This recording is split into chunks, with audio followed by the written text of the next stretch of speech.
Hey everyone, my name is Angelica Rubio, representative for District 35, and this is just a brief legislative update. It's Wednesday night, just after 9 o'clock, and I'm just finishing up some things, but I did want to mention to you all that tomorrow is going to be a really big day, not just for myself, but for some really important policies that we are really trying to move this upcoming session. And so I want you to all be available, but also to participate in public comment if this is something that you're available to do. So tomorrow at 1 o'clock, I will be participating in a webinar with Power for New Mexico, which is a coalition that formed a few years ago to help work on the Energy Transition Act and to make sure that it was as inclusive as possible and as focused on workforce development.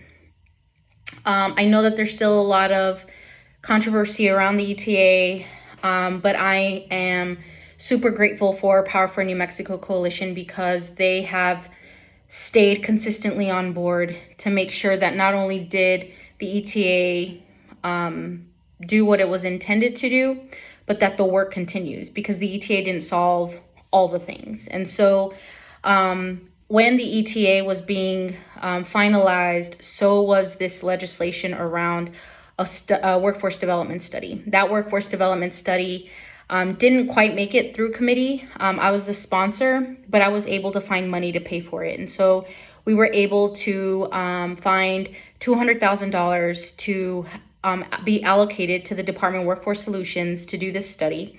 This study was completed.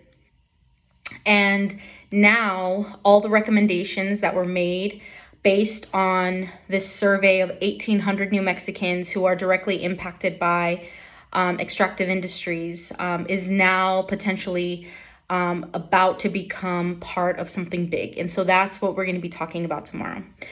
In addition to that, private prisons, House Bill 40 will be in Consumer and Public Affairs. That is another piece of legislation that I am sponsoring.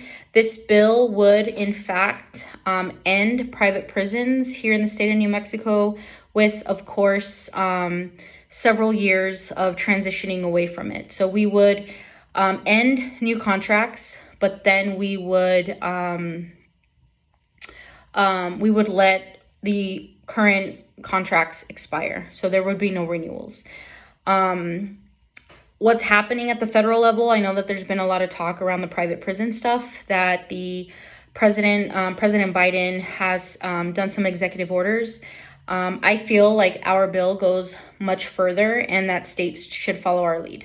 So that bill is going to be on CPAC, Consumer and Public Affairs, tomorrow at 2.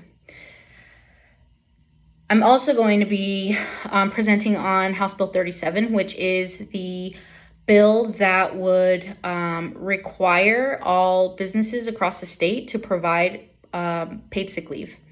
As you all know, essential workers have been sort of at the forefront of so many of our conversations since COVID-19 started. But what I know and what many of us know is that this legislation, this policy has actually been in the making for years. And we've tried in several cities and there's always been some opposition. But we feel that because of COVID-19 and where we're at right now, this is the absolute best time to get this done. And so I will be presenting House Bill 37 tomorrow in Labor Committee at the same time, around the same time that I'll be presenting on the other bill. And then finally, House Bill 111, Modernizing our Housing Code, that will also be on task tomorrow.